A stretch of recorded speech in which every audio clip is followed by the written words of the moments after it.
Today we're going to be talking about joint health, how to manage pain, and how to take care of your joints as you age. So let's talk about the 7 reasons your joints may ache. Now there's things beyond these 7 reasons, but these are the most typical 7. So number 1, osteoarthritis. That is the most common culprit in joint pain. It occurs when the lining of the joints, known as cartilage, is worn down. Primary risk factors would be obesity, traumatic injury, and lack of physical activity. Number 2, tendon injury. So tendon injuries are the second most common cause of joint pain. Tendons are extensions of muscles that attach to the bone, often attaches around joints. And injuries can range from inflammation to swelling, to partial or even full tears. So lots of things that can happen there. Number 3, ligament injury. So ligaments are pieces of tissue that attach bones to each other. So whenever I play basketball, that ACL, anterior cruciate ligament, that's what I tore. So I know I have a lot of experience in this area. So ligament injuries usually happen with a traumatic, forceful hit. So that's the primary cause of that. Number 4, gout. So gout is a chemical buildup of uric acid in the blood. So that acid leaks into your joints and forms crystals. So that can cause a lot of stiffness and pain and inflammation there. 5, injured meniscus. I also, along with my ACL, I tore my meniscus as well. So experience in this too. Meniscus is that cartilage that cushions and stabilizes the knee joint. Common causes of knee pain, usually injured while playing sports, and arthritis can also cause painful tears in that meniscus as well. Number 6, autoimmune diseases. So autoimmune diseases such as lupus and rheumatoid arthritis particularly cause that joint pain. People are born with a tendency to develop these conditions, which may be triggered by a viral infection. And then number 7, frozen shoulder, also known as adhesive capsulitis. There's going to be a few words that I'm probably not going to pronounce correctly today, so bear with me. But adhesive capsulitis, you have a capsule that connects 2 bones of the shoulder and allows the ball and socket joint to move. So sometimes that capsule can become inflamed, causing pain. And then over time, eventually you begin to lose range of motion in your shoulder. Hence why it's called frozen shoulder. Shoulder's frozen in place, it seems like. So the thing you guys are all here for, tips and tricks to taking care of your joints. So number 1, and one of the most important things, managing your weight. Maintaining a healthy weight can limit disease progression and activity limitation. So one thing I found interesting was for every pound lost, there is a 4-pound reduction in the load exerted on the knee. So if you lose 1 pound, your knees feel like you lost 4. How about that? All right, so next up, eating nutritious foods. I'm going to talk a little bit here about different kinds of foods you can eat. So let's talk about fish, such as salmon, tuna, mackerel, herring. They are all packed with inflammation-fighting omega-3 fatty acids. If you're not a fan of fish, try some soybean products such as tofu, edamame. Those also contain those omega-3 fatty acids. All right, so moving on to extra virgin olive oil. Extra virgin olive oil includes heart-healthy fats and oleocanthal. So oleocanthal has similar properties to NSAIDs. So NSAIDs, for example, would be aspirin, ibuprofen, something like that. Extra virgin olive oil has some of those anti-inflammatory and pain-relieving properties. So that's something I found interesting as well. Moving on to low-fat dairy products. Low-fat is the key, packed with calcium and vitamin D, and that increases your bone strength. So it helps protect those joints and keep them stable. Cherries, one of my favorite fruits, may help reduce frequency of gout attacks.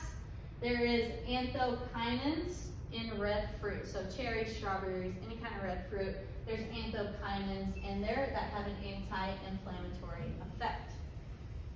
Citrus fruits, rich in vitamin C, aids in preventing inflammatory arthritis and maintaining healthy joints with osteoarthritis.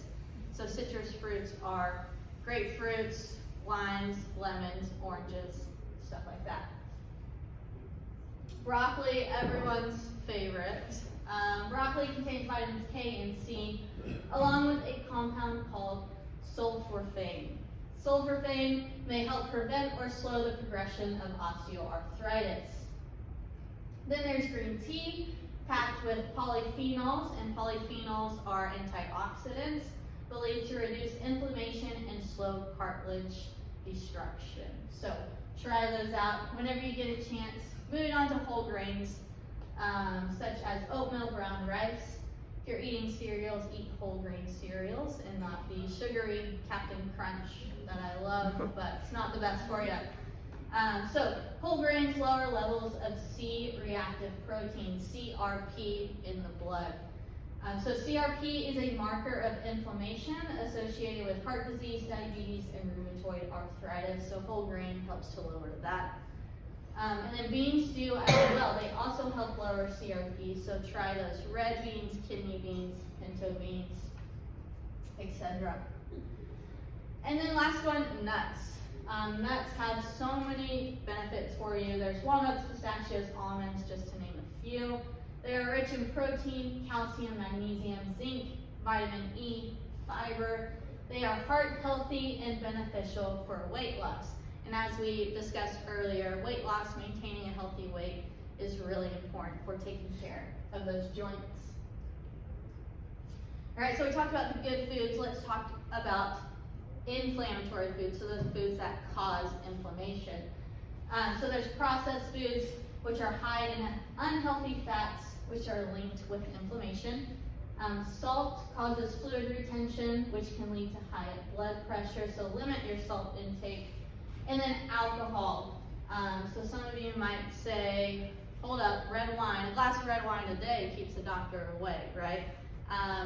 Kind of. So there is a thing called resveratrol, which is found in red wine, and it is thought to have anti-inflammatory effects, but alcohol can affect any kind of medication you're on, so make sure you consult with your doctor when you're deciding whether or not alcohol is okay for you to consume. All right, next up, a tip: drink water. We have synovial fluid, which is a thick lubrication located between our joints. When hydrated, the synovial fluid provides nutrition, shock absorption, lubrication, and cushioning. The framework is like a sponge with water filling the space to cushion the joint, so make sure you're staying hydrated. And there's lots of different ways you can consume water. You can have the plain old water, or you can eat lots of fruits, vegetables that have water in them as well. You can spice up your water with infusions of fruits, or they have some water flavor package you can get at Walmart. So lots of different ways to play with that.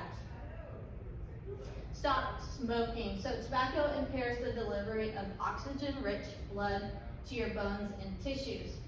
It decreases blood and nutrient flow and can cause degeneration, particularly in the discs of the spine. So the result can be lower back pain and sometimes osteoporosis. So try and avoid tobacco.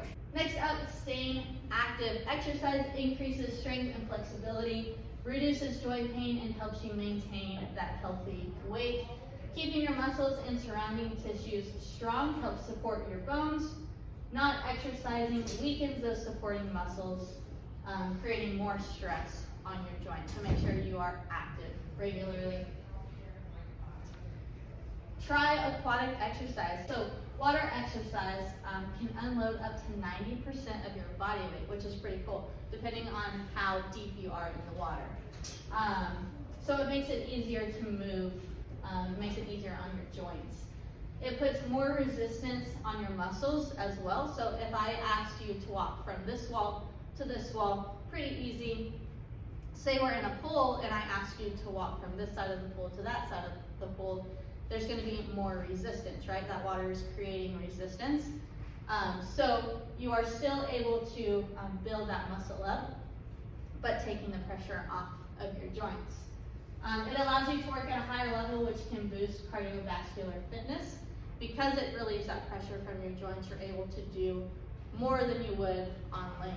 So, try aquatic exercise. Some of the things we have to offer in that area, we have a specific arthritis aquatic program. It is a 45-minute exercise class designed for people with arthritis or other movement inhibiting conditions. So that is a really good class to try out. All of our classes are in our fitness guide or our activity guide. Then we have Aquafit, 45-minute class designed for a variety of levels. They will try and challenge you, but you can also go at your own pace.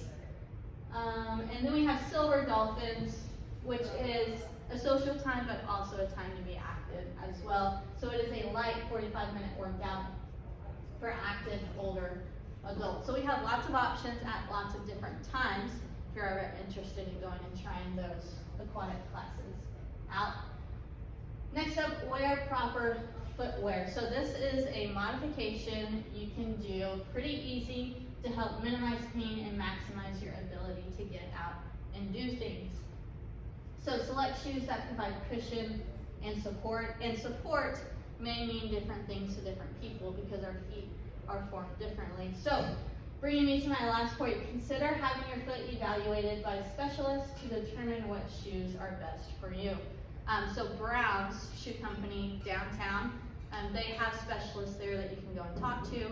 They'll kind of determine where you're putting most of your pressure on your foot, and they can recommend shoes that would be good for you, or insoles maybe that you can put in your shoes you already have. Moving on, kick pain to the curb naturally. So we're going to talk a little bit about how to reduce pain naturally. So number one, acupuncture.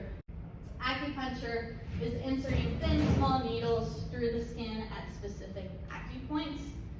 It stimulates nerves, muscles, and connective tissue, improves blood flow, and activates the body's natural painkillers. Moving on to massage. Gentle manipulation with moderate pressure reduces joint pain and stiffness. This may not be helpful during an active flare when joints are especially tender and sensitive. So make sure you're listening to your body and you're not causing more pain. Tai Chi combines a gentle, moving, flowing movements, deep breathing, and meditation. It is shown to reduce joint pain, improve range of motion, and also improve feelings of well-being. So that is a form of exercise you can also try out. And then yoga. Has anybody ever tried our yoga classes here? So we have yoga every Monday, Wednesday, Friday at 10 a.m. And all of that's in our activity guide as well. But yoga uses deep breathing, meditation, and body poses. It decreases joint pain and stiffness, as well as improve relaxation and reduce stress. Moving on, another natural therapy for pain relief is physical therapy. So physical therapists can provide various ways to reduce strain and pressure on painful and swollen joints. Manual therapy and counseling on proper positioning and body movement. And then they can also prescribe braces, splits, specific shoe inserts for you. So they are able to determine exactly what you need. And then TENS. So TENS, often used by physical therapists and chiropractors.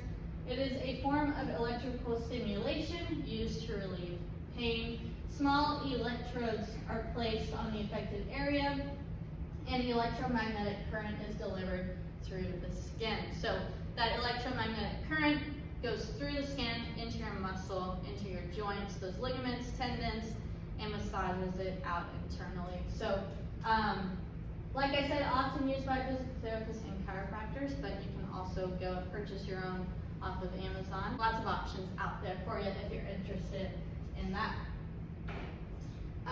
So first and foremost, whatever you do, if you're experiencing pain, stiffness, or swelling in your joints, make sure you consult your doctor so they are able to determine accurate cause and appropriate care. So there might be some underlying issues going on and your doctor needs to know about, and you can attack the problem from there.